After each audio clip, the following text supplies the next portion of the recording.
भर में देखा गया कि एक बार कोरोना बढ़ना चालू करता है तो इतनी तेज़ी से बढ़ता है कि हफ्ता दर हफ्ता फिर वो डबल, चौगुना, 8 गुना, 16 गुना बढ़ता जाता है। फिर वो डबल पे डबल होता जाता है। लोग कहते हैं 4 दिन में डबल हुआ, 8 दिन में डबल हुआ, लेकिन 7वें हफ्ते में, पिछले से पिछले हफ्ते में 850 केस आए थे और पिछले हफ्ते 622 नए केस आए थे। 7वें हफ्ते में 21 लोगों की मौत हुई थी, पिछले हफ्ते में 9 लोगों की मौत हुई थी। हमारा मकसद है एक भी व्यक्ति की मौत नहीं होनी चाहिए। थोड़ी कम हुई थी, पिछले से पिछले हफ्ते 21 लोगों की मौत, पिछले हफ्ते 9 लोगों की मौत हुई थी। पिछले से पिछले हफ्ते 7वें हफ्ते में 260 लोग ठीक होके गए थे। अस्पतालों से 260 लोग ठीक होके अपने घर गए थे। 8वें हफ्ते में, यानी कि पिछले हफ्ते, 580 लोग ठीक होके अपने घर गए थे। तो एक तरह से दुगने से भी ज़्यादा लोग ठीक होके अपने घर पिछले हफ्ते गए थे। तो अगर हम ये देखें कि जितने लोग नए आए थे बीमार होके और जितने लोग ठीक होके गए, अगर नेट देखें तो एक तरह से 566 लोग पिछले से पिछले हफ्ते हमारे अस्पतालों में नेट आए थे और पिछले हफ्ते केवल 34 लोग आए थे नेट।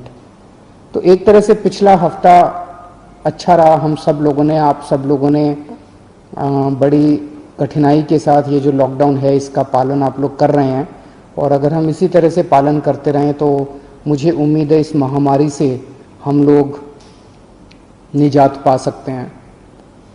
पिछले हफ्ते रविवार को जब मैं आपके सामने आया था, मैंने कहा था कि अभी हम लोगों ने तय किया है कि लॉकडाउन एज इट इज़ जारी रहेगा, कोई रियायत नहीं दी जाएगी, और 27 तारीख को हम लोग इस पे दोबारा निर्णय लेंगे कि लॉकडाउन को जारी, इसमें कुछ रियायत देनी है कि नहीं देनी है। तो एक ही रियायत आज हम दे रहे हैं, वो ये कि परसों रात को केंद्र सरकार ने कुछ तरह की दुकानें खोलने का निर्णय लिया है। उस केंद्र सरकार के आदेश को हम दिल्ली में भी लागू कर रहे हैं। ये आदेश क्या है, ये मैं आपकी जानकारी के लिए बता दूं। जो एसेंशियल सर्विसेज की दुकानें थी, दवाई की दुकान, किराने की दुकान, खाने पीने की दुकान, सब्जियों की, फ्रूट्स की दुकान, दूध की सर्विसेज, वो जो एसेंशियल सर्विसेज हैं वो तो जारी रहेंगी, उसको कोई छेड़ नहीं रहा, वो एज इट इज़ जारी रहेंगी, वो खुली रहेंगी, वो सप्लाई होती रहेंगी। इसके अलावा कोई मार्केट नहीं खोले जाएंगे, कोई डीडीए मार्केट नहीं खुलेगा, कोई ये मार्केट वो मार्केट, कोई मार्केट नहीं खुलेंगे, कोई शॉपिंग मॉल नहीं खुलेंगे, कोई मार्केट कॉम्प्लेक्स नहीं खुलेंगे। लेकिन जो रेजिडेंशियल एरियाज में इक्की दुक्की दुकानें होती हैं, स्टैंड अलोन कोई दुकान है, नेबरहुड की कोई दुकान है, इक्की दुक्की इस तरह की जो दुकानें हैं, उनको खोलने की इजाज़त केंद्र सरकार ने दी है। उन इक्की दुक्की दुकानें जो नेबरहुड में है, स्टैंड अलोन है, रेजिडेंशियल एरियाज में है, उन दुकानों को जो केंद्र सरकार ने इजाज़त दी है, वो दुकानें दिल्ली में भी खोली जाएंगी। कोई मैं फिर से बता दूं, कोई मार्केट नहीं खुलेंगे, कोई मार्केट कॉम्प्लेक्स नहीं खुलेंगे, कोई शॉपिंग मॉल्स नहीं खुलेंगे। लेकिन कंटेनमेंट एरिया में वो भी नहीं खुलेगी, जो इक्की दुक्की दुकानें मैं बात कर रहा हूँ। कंटेनमेंट एरिया वो एरिया है जहाँ पे हम लोगों ने सख्ती की हुई है, सील किया हुआ उन एरियाज़ को जहाँ पे कोरोना के ज़्यादा केसेस निकल के आ रहे हैं। उन एरियाज़ में किसी भी किस्म की दुकान को खोलने की कोई इजाज़त नहीं रहेगी। इसके अलावा अगला एक और हफ्ता, ये जो एक ऑर्डर आया है परसों केंद्र सरकार का, इसके अलावा और कोई कुछ खोलने की हम इजाज़त अगले एक हफ्ते तक, 3 मई तक और नहीं दे रहे। 3 महीने तक यथावत इसी तरह से जो रेस्ट्रिक्शंस हैं वो जारी रहेंगी।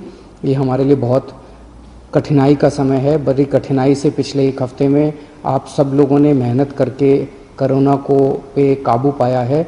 हमें इसे जारी रखना है, किसी भी तरह से इसको अब आगे और बढ़ने नहीं देना। 3 मई तक पूरे देश में प्रधानमंत्री जी ने लॉकडाउन का ऐलान किया है। 3 मई के बाद केंद्र सरकार इस पे क्या निर्णय लेती है, उस पे निर्भर करेगा कि हम दिल्ली के अंदर आगे इसको कैसे ले जाते हैं। केंद्र सरकार के निर्णय के बाद हम लोग आगे के अपनी दिशा तय करेंगे। एक अच्छी खबर है, कल मैंने बताया था आप लोगों को, प्लाज्मा से अच्छे नतीजे आ रहे हैं। प्लाज्मा के जो अभी तक ट्रायल्स किए गए उसके अच्छे नतीजे आ रहे हैं। एक एक मरीज के ऊपर मैं खुद नज़र रख रहा हूँ। कल एक मरीज थे LNJP में जो कि काफ़ी उनकी नाजुक हालत थी और डॉक्टरों के हिसाब से वो सिंक करते जा रहे थे। उनको प्लाज्मा दिया गया और उनकी तबीयत में काफ़ी अच्छा सुधार हुआ है। आज सुबह तक काफ़ी सुधार हुआ है उनकी तबीयत में। मैं डिटेल्स में नहीं जाऊंगा, डिटेल्स में जाना सही नहीं है, लेकिन उसको देख के हमारा उत्साह बढ़ा है इस प्लाज्मा थेरेपी को लेके कि इतने सीरियस मरीज भी ठीक हो सकते हैं इनसे। मैं उम्मीद करता हूं कि वो पूरी तरह से स्वस्थ होकर अपने घर जाएंगे। अभी तो ICU में ही हैं और मैं एक एक हमारी कोशिश है कि कोई भी मरीज़ प्लाज्मा का, उसकी मौत नहीं होनी चाहिए। किसी की भी मौत होती है तो बहुत दुख होता है। हमारे डॉक्टर्स, सभी अस्पतालों के डॉक्टर्स, नर्सेज पूरी कोशिश करते हैं उन लोगों को बचाने की, एक जान बचाने की पूरी कोशिश करते हैं। हमारी कोशिश है कि किसी भी व्यक्ति की मौत नहीं होनी चाहिए।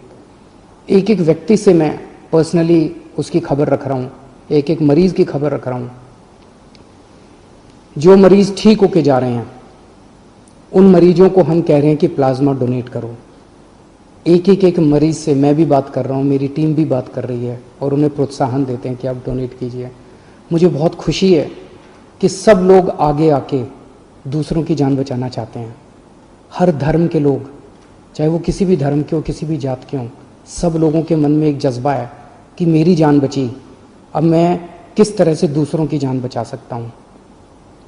मेरे मन में एक विचार आ रहा था, मैं सोच रहा था कि कल को, अब जब मैं पिछले कुछ दिनों से लोगों को ब्लड डोनेट करने के लिए, प्लाज्मा डोनेट करने के लिए इतना हम लोग उनको प्रोत्साहित कर रहे हैं, तो मेरे मन में एक विचार आ रहा था कि कल को कोई पेशेंट, मान लीजिए हिंदू है और बहुत सीरियस है, हो सकता है उसको मुसलमान का प्लाज्मा उसकी जान बचाए।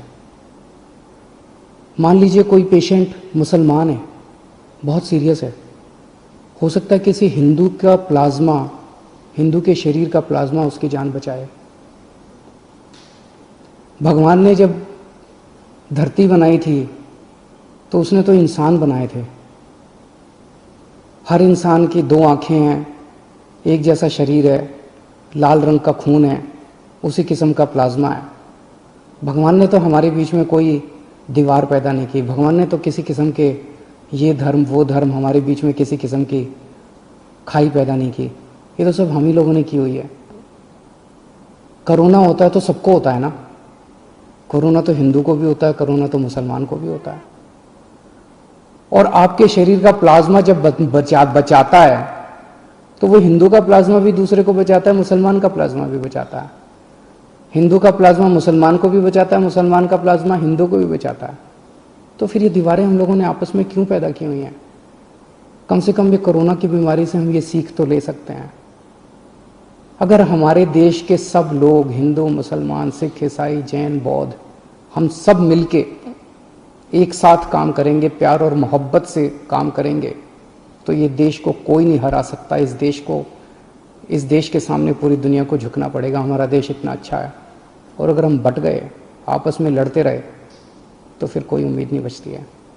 तो मुझे लगता है इससे हमें ये सबक लेना चाहिए। अगर आपके मन में कभी भी कोई दुर्भावना आती है किसी दूसरे धर्म के व्यक्ति के प्रति, तो ये सोच लेना कि हो सकता है उसका प्लाज्मा कल को आपके काम आए और आपकी ज़िंदगी बचाए। Thank you.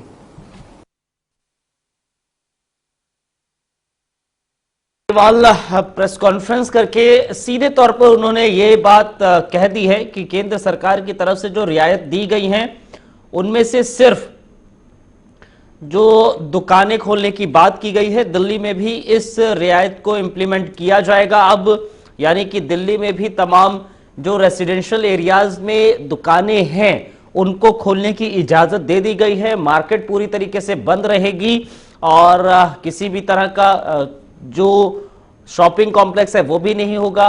और तीसरी चीज ये है, प्लाज्मा थेरेपी को लेकर जो बात लगातार कहते हुए नजर आ रहे थे मुख्यमंत्री अरविंद केजरीवाल, उसमें यह कहा गया है कि प्लाज्मा थेरेपी बहुत कारगर साबित हो रही है, इनिशियल स्टेज पर अच्छे उसके परिणाम आ रहे हैं। एलएनजेपी में कल जो है एक क्रिटिकल कंडीशन में पेशेंट थे, उनको प्लाज्मा थेरेपी दी गई और अभी हालांकि आईसीयू में है लेकिन रिकवर अच्छे से हो रहे हैं।